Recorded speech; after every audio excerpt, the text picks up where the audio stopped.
History does not always announce itself. Sometimes, the moment that changes the world begins like any other night. On April 25, 1986, the city of Pripyat was calm. Children played outside their apartment buildings. Couples walked through quiet streets. Workers finished their evening shifts. Nothing seemed unusual. No one imagined that within hours, their city would become the center of the worst nuclear disaster in human history.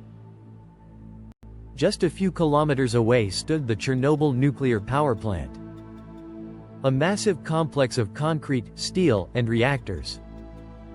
It represented Soviet engineering, national pride, and the promise of unlimited electricity.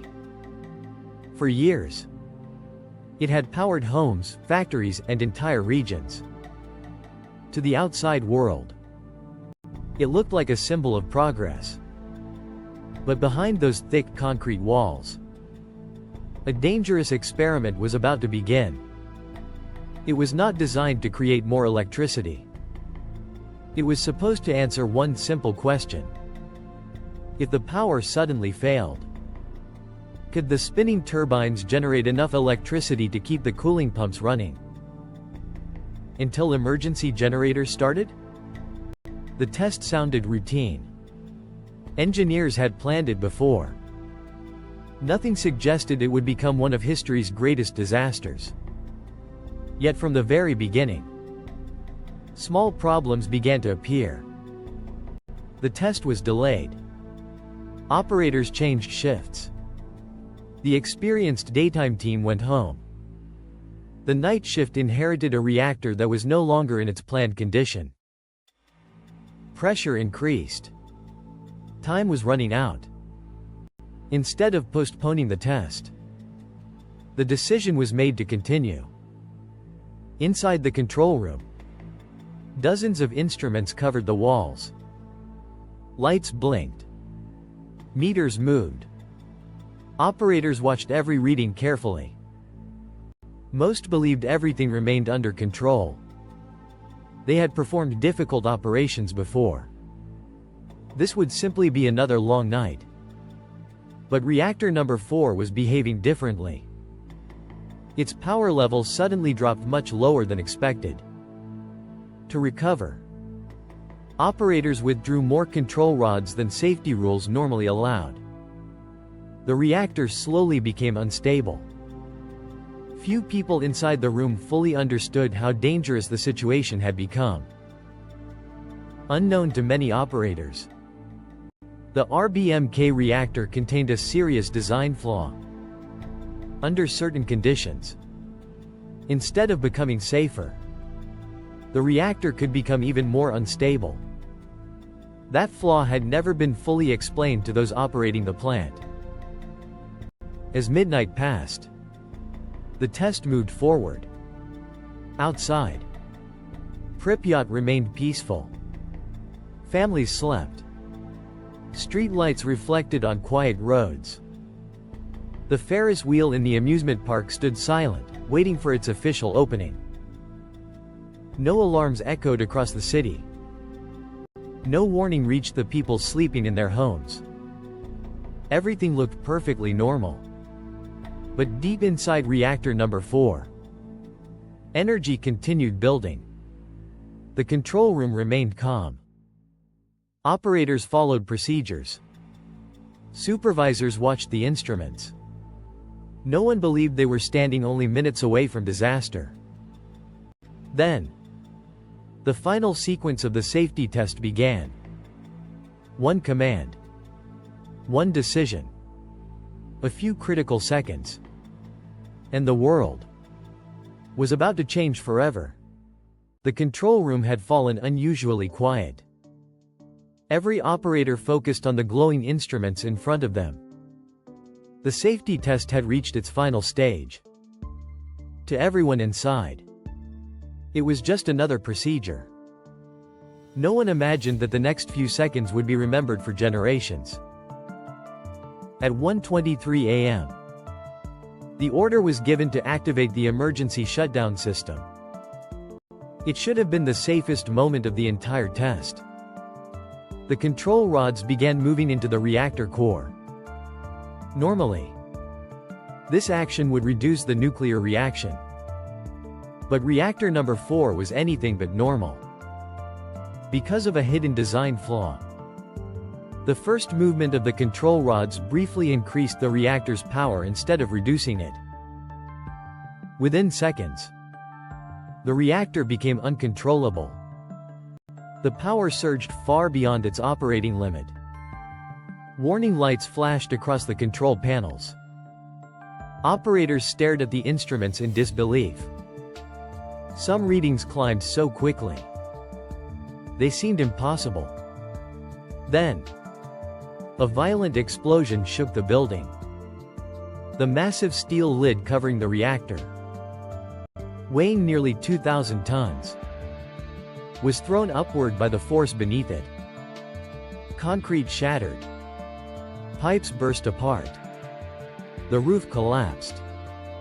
For a brief moment, the night sky above Chernobyl turned bright with fire.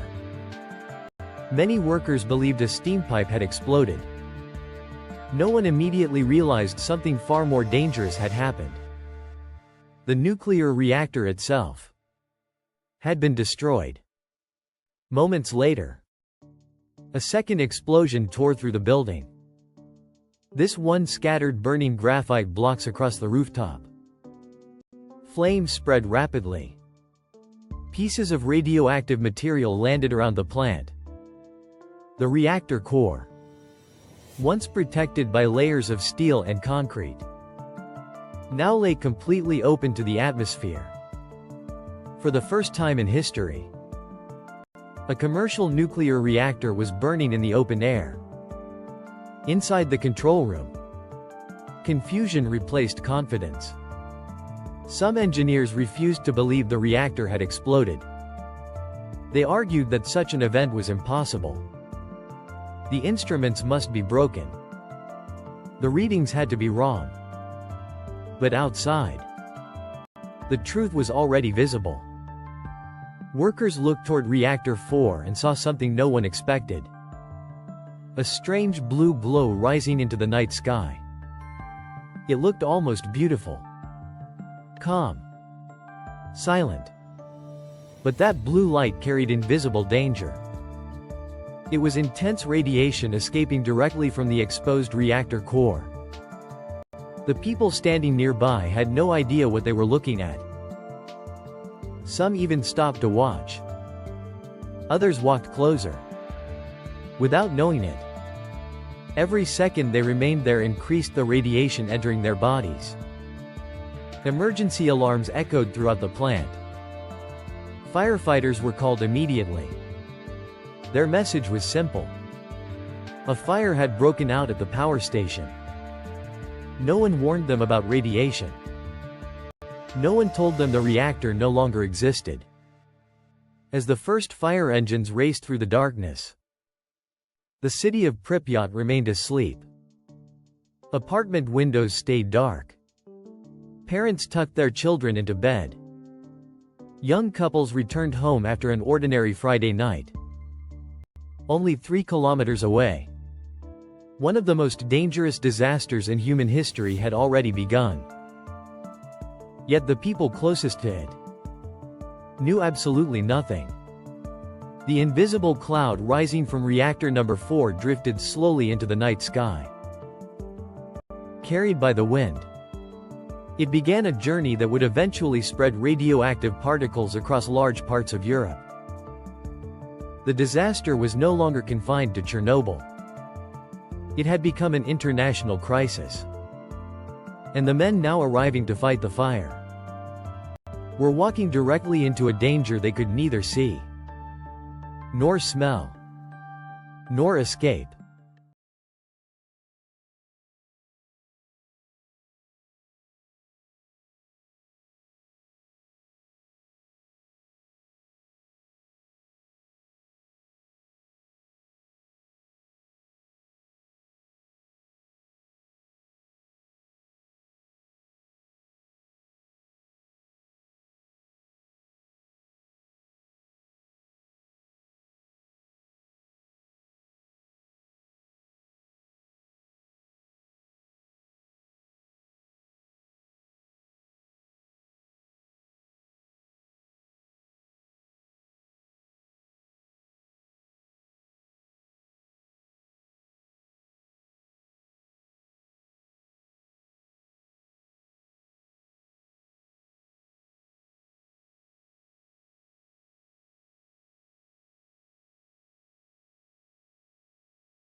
Morning arrived over Pripyat.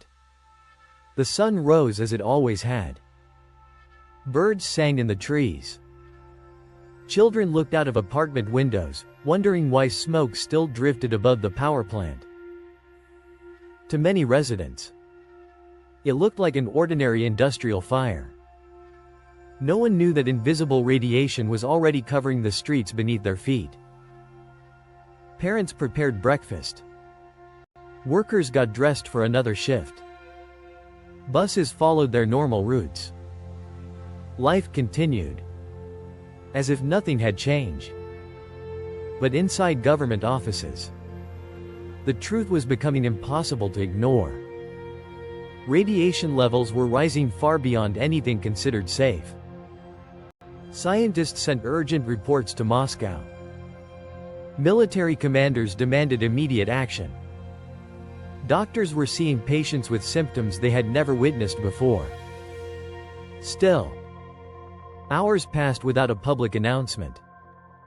Every delay meant thousands more people were being exposed.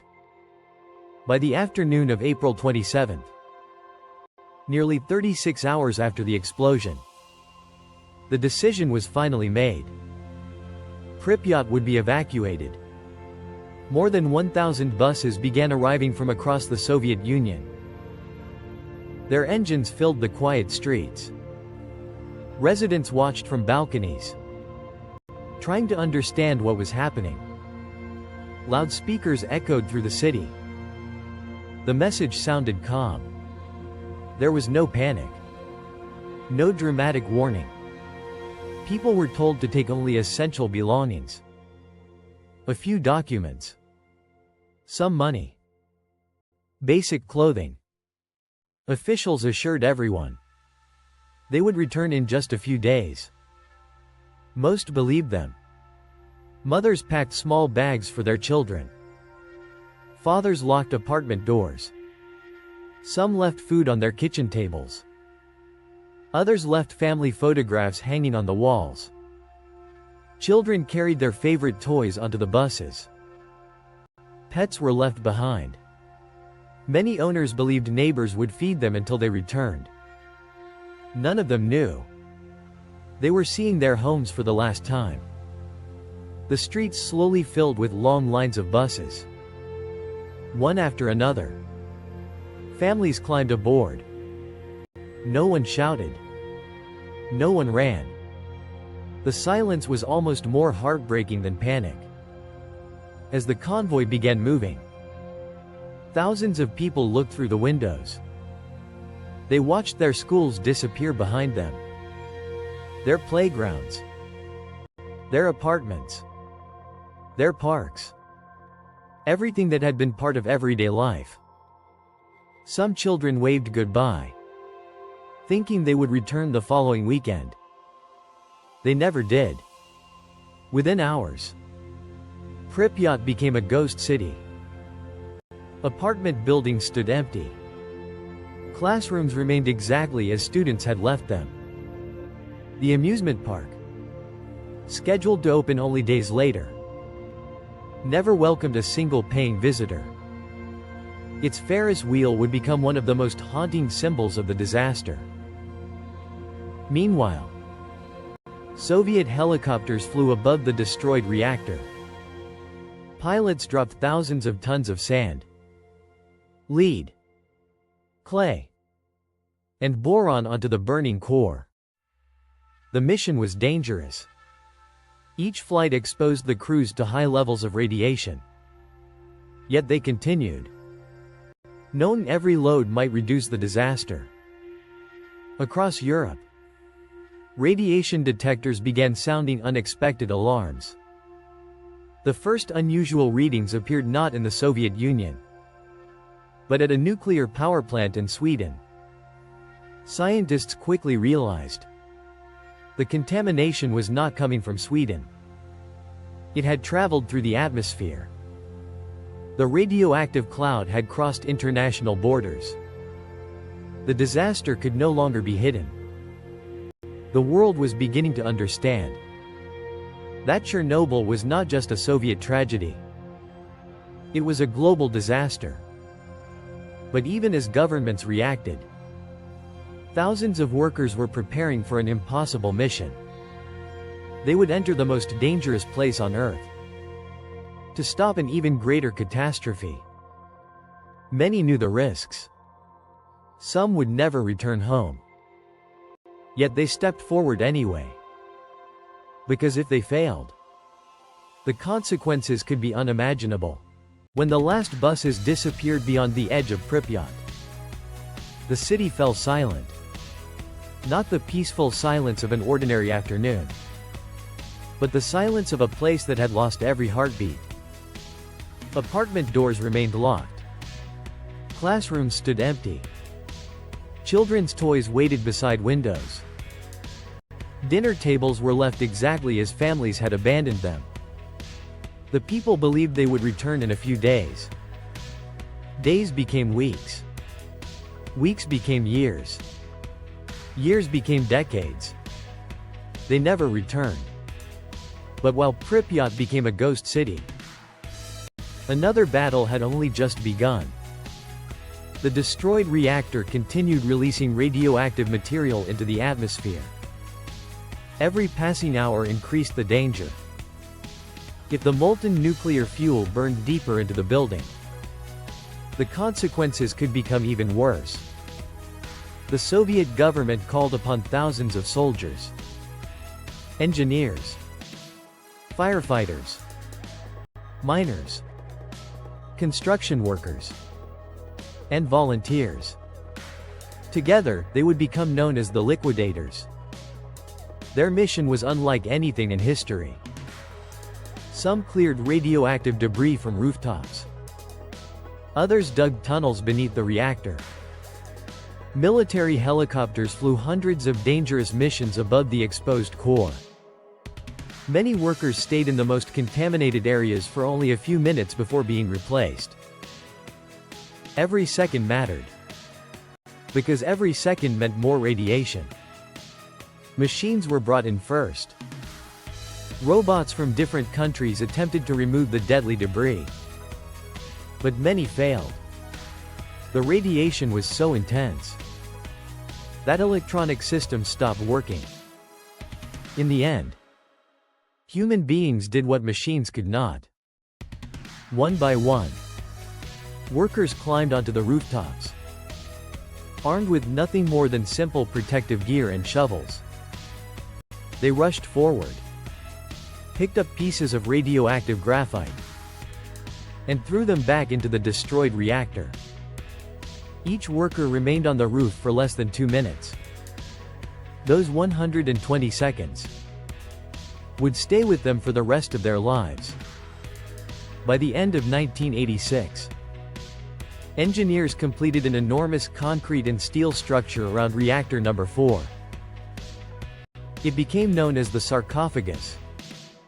Its purpose was simple: seal the destroyed reactor and reduce the release of radioactive material. It was built under extraordinary conditions, in record time. But everyone knew it was only a temporary solution. Years passed. The Soviet Union itself disappeared. New generations grew up. Yet Chernobyl remained. In 2016, a much larger protective structure, known as the new safe confinement, was moved into place over the original shelter. It was one of the largest movable structures ever built. Its purpose was to protect future generations, while engineers continue the long process of safely dismantling the remains of Reactor No. 4. Today, large parts of the Chernobyl exclusion zone remain restricted. Nature has reclaimed abandoned streets. Trees grow through cracked roads. Wild animals roam areas once filled with people. The Ferris wheel still stands, rusting in silence. Apartment buildings slowly crumble. School books remain open on dusty desks. Time seems frozen, as if the city is still waiting for its people to return. The Chernobyl disaster changed far more than one country. It transformed the world's understanding of nuclear safety. Governments rewrote emergency procedures. Engineers redesigned reactors. International cooperation on nuclear safety grew stronger. The lessons learned came at an enormous human cost. Chernobyl was not caused by a single mistake. It was the result of design flaws, human decisions, communication failures, and a system that delayed difficult truths. History reminds us that disasters rarely begin with one moment. They are often built from many small choices, made over time. Today, Chernobyl stands as more than a historical event. It is a warning. A reminder that technology without responsibility can become dangerous. A reminder that honesty during a crisis can save lives. And a reminder that the people most affected by disasters are often ordinary families, who never expected history to arrive at their doorstep. Nearly 4 decades have passed since that April night. But the story of Chernobyl continues to be told. Not because people enjoy tragedy, but because remembering the past helps protect the future. The lights of Pripyat never truly came back, but its silence still speaks to the world. And perhaps, that is the most powerful lesson of all. Thank you for watching. If you enjoy original documentaries based on real historical events, subscribe for more stories that reveal the moments which changed our world forever. And tell us in the comments, which historical disaster should we uncover next?